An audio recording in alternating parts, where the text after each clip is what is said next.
주식을 찾아 떠납니다. 펼쳐라 보물지도! 보물지도! 야, 우리 역시 사실 본 지 얼마 안 됐잖아요. 네. 답게 잘 안 맞네요. 아직 네, 좀 더 맞춰가야지 이제. 오늘의 주인공 선장님 한번 모셔보도록 하겠습니다. 선장님 나와주세요. 선장님. 네, 안녕하십니까. 박재식입니다. 반갑습니다.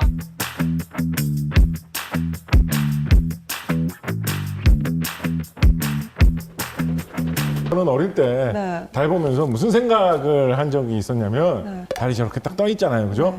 근데 옆 동네로 가도 달이 딱 보이잖아. 네. 자꾸 달이 뭔가 따라오잖아요. 나를 따라왔다 이런 느낌 들지 따라와요. 않나요? 네. 따라와요, 실제로. 달리기도 해보고 막. 달리기 해보신 적 있어요? 그래서 저는 그거 되게 이상하다고 생각했는데 사실 같은 원리입니다. 달이 워낙에 멀리 떨어져 있다 보니까 지구에서 한 38만 킬로미터 정도 달이 떨어져 있습니다. 아주 멀리 떨어져 있기 때문에 세상 모든 사람들이 같은 달을 같이 밤에 볼 수 있는 것이고 달이 계속 따라다니는 느낌 그런 게 드는 것이죠. 어떻게 뭔가 딱 하나만 그렇게 큼직한 게 훅 떠가지고 지 혼자 그렇게 자리 잡고 크게 빛날 수가 있는 걸까요? 생각해 볼수록 되게 이상한 것입니다. 왜 그럴까요? 이런 거 궁금하지 않습니까? 궁금해요. 왜 저럴까? 이게 사실은 별거 아닌 문제지만 생각해 보면 생각해 볼수록 굉장히 답을 찾기가 어려운 문제였습니다.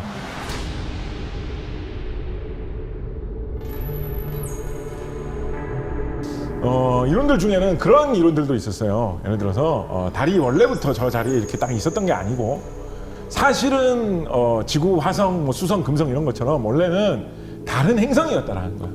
지 나름대로.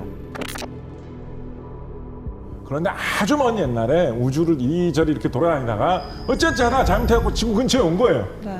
그러다가 지구 근처를 벗어나지 못하고 지구에 끌어당기는 힘, 중력, 만유인력에 붙잡혀가지고 지구 주위에 딸려 들어가지고 돌게 돼서 지금의 달 위치로 오게 된 거 아니냐. 이런 학설이 인기가 있었던 적이 있었습니다. 로맨틱해요. 로맨틱한가요? 네. 잡혀왔다는 측면에서. 네, 제 스타일이에요. 네. 약간 좀 시집을 좀 멀리 가고 싶어하는 그런 스타일. 저 구속해주는 거 좋아해가지고. 그렇군요. 제 스타일입니다. 네. 그렇습니다. 예. 그런데 로맨틱한 그 꿈이 네. 1960년대에 들어와가지고 산산이 깨지고야 말았습니다. 달에 실제로 우주인들이 가가지고 달의 돌하고 흙을 좀 캐왔어요.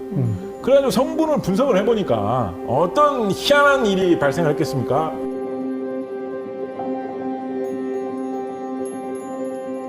달의 성분이 지구하고 별 다를 바가 없는 거예요. 지구하고 너무 비슷한 거야. 그때 당시 막 그런 얘기도 나왔습니다. 아니 달까지 괜히 갔잖아. 뭐 이런 얘기도 나왔어요. 그러니까. 지구에 그냥 돌하고 흙하고 너무 비슷해가지고. 근데 달에 대해서 연구하던 사람들은 그 소식을 듣고 깜짝 놀랐죠. 만약에 우주의 어떤 먼 딴 곳을 돌아다니던 행성이 지구에 붙잡혀가지고 달이 되었다면 아무래도 성분이 좀 다르지 않겠습니까? 그렇죠. 원래 우주 먼데 딴 데서 생겼던 건데 성분이 너무 비슷한 거예요. 이거는 딴 원인으로 달이 생겼을 것이다. 뭔가 지구하고 비슷한 어떤 원천에서 달도 생겼다고 해야 되지 않을까? 이런 식으로 학자들이 대혼란에 빠지게 되었습니다. 그래서 몇십 년 더 연구한 결과 지금 2020년대 현재에 달이 왜 생겼느냐에 대해서 가장 유력한 학설은 무엇이냐라고 한다면 거대 충돌 가설이라는 이름이 붙어 있는 학설입니다.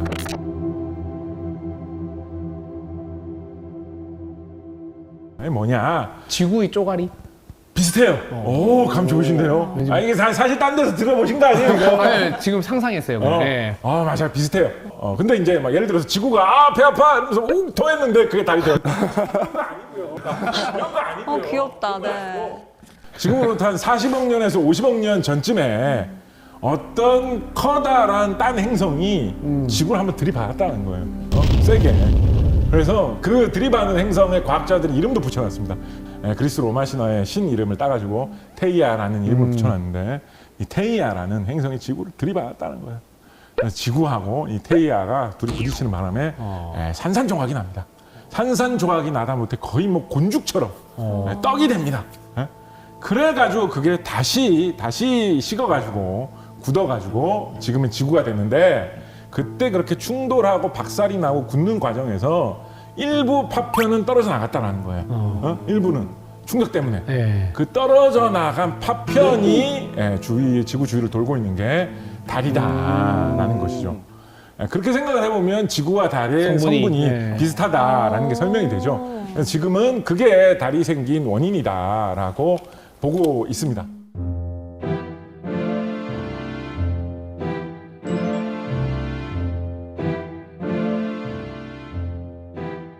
달에서 연구해볼 만한 종목 중에 상당히 잘 알려져 있고 신기한 것 중에 달의 자기장에 대해서 연구를 해본다라는 그런 것이 있습니다. 지구는 자력을 갖고 있어요. 네. 상당히 강한 자력을 갖고 있습니다. 지구는. 다른 자력이 있을까요? 없을까요? 있을 것 같아요. 달은 기본적으로 자력이 거의 없어요. 그것도 사실 이상한 거예요. 잘 생각하신 아주 거예요. 미세하게 있을 것 같아요. 그러니까. 왜냐하면 우리는 쌍둥이니까. 맞아. 그렇죠. 그래서 네. 사람들 그걸 고민 많이 해요. 아니, 아까 뭐 달이 뭐 어떻게 뭐 태희가 들이받아서 같이 어쩌고 했는데 지구는 자력이 이렇게 센데 달은 왜 자력이 없을까? 달이 자력이 아주 조그맣게 있거든요. 특히나 신기한 게 뭐가 있냐면, 이거 진짜 이상한 이야기인데, 달에 아까 자기장이 자력이 거의 없다라고 말씀드렸잖아요. 어떤 지역에 일부 약간 강한 지역이 있어요. 희한하게. 없으면 다 없든지.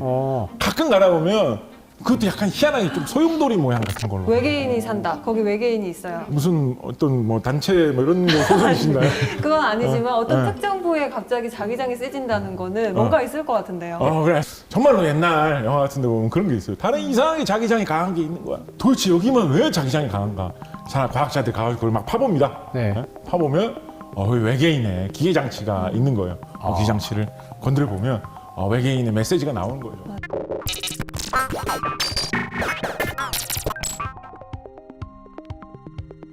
언젠가 지구인들이 기술이 많이 발전을 하면 여기에 오면 분명히 이거 신기해가지고 한번 파볼 텐데 그때 파보면서 이 버튼을 누르면 우리한테 이게 통신이 전달돼가지고 외계인들이 찾아와서 이제 이 지구의 인류의 수준이 이 정도까지 되었구나.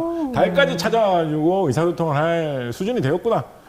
그렇게 감탄을 많이 하시는데 그런 아주 이상한 타임캡슐 같은 전혀 제가 거의 원하는 과학적이지 않은 스토리입니다. 네. 그런 이상한 이야기도 만들고 했었는데 네. 그 달에 자기장에 이상한 지대들이 있어요.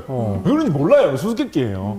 뭐 대충 짐작은 하고 있죠. 거기에 약간 자석 성분을 가진 게 뭔가 많이 묻혀 있어서 그런 거 아닐까? 그럼 생각할 수 있죠. 왜 거기만 많이 묻혀 있는데? 뭐 때문에? 맞아. 이게 고민스럽단 말이에요. 그래서 과학자들 그거를 알아내려고 노력을 많이 하고 있습니다.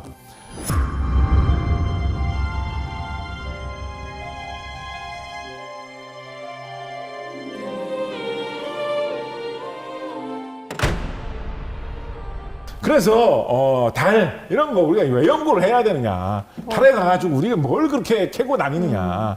결국은 달에 대해서 우리가 잘 알아야지 도대체 지구가 왜 생겼고 어떻게 생겼고 어떤 과정을 통해서 지금과 같은 모양이 될 수 있었는지 보다 정확하게 알 수 있게 된다라는 것이죠.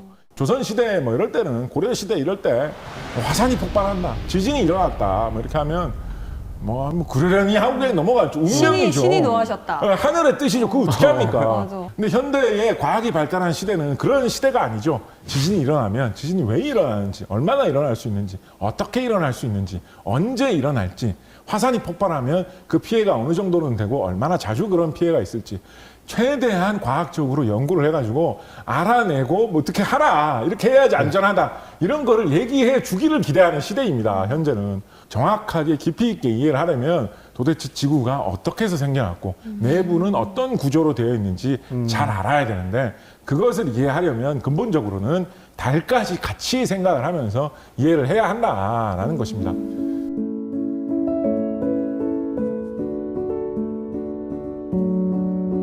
한 20년 전 그런 생각을 하던 시대도 있었습니다. 그렇게 지구가 생긴 근본 원리를 연구하고 어쩌고 이런 거는 다 기술이 발달한 선진국 이런 데서 하는 거지. 지금은 2020년대는 그런 거를 할 만한 선진국 중에 이제 대한민국도 들어가는 시대가 되어버렸습니다. 선진국이지. 이 지구를 대표해가지고 도대체 지구가 왜 이렇게 되었는지 알기 위해서 우리는 달에 가야 한다라는 것입니다. 다누리를 싣고 우주로 솟구치고 있습니다.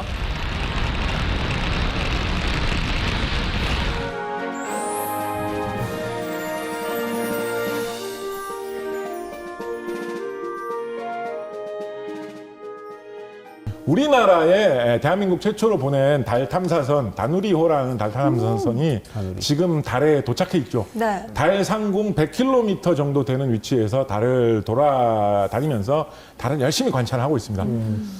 보통 우리 뭐 내비게이션이나 아니면 지도 앱 같은 거 보면 뭐 위성 사진 이런 거 찍으면 뭐 이렇게 나오고 하지 않습니까? 그런 거 찍는 위성들이 대부분 100km보다 더 멀리 떨어져 있습니다. 그런데 그거보다 더 가까이게 다가간 위치에서 달에 바싹 붙어가지고 지금 다누리가 달을 돌아다니면서 열심히 관찰을 하고 있는 것입니다. 그래서 제가 금년에 가능하면 여러분 좀 달을 많이 보시라라는 이런 얘기를 기회 있을 때마다 많이 드리는데 지금 달을 보면 거기에 대한민국이 올려보낸 달 탐사선이 지금 있는 거예요. 이게 2시간에 한 바퀴씩 달을 돈다고 하거든요. 네. 그러니까 지금 봤을 때 재수없어서 없어도 2시간 있다가 다시 보면 2번 중에 한 번은 분명히 본 거예요. 네. 근데 이런 기회가 우리나라 역사에 과연 얼마나 많이 있을까. 이 처음으로 올라간 거거든요. 그렇죠. 이런 기회가 잘 없습니다. 이 다누리 탐사선이 금년까지 활동을 하기로 계획이 돼 있거든요. 올해는 하늘을 많이 올려다 봐야겠네요. 달을 많이 보시라. 달을 보면 대한민국이 올려보낸 달 탐사선을 볼 수 있다. 뭐 진짜로 보이는 건 아니에요. 그런 이야기를 합니다.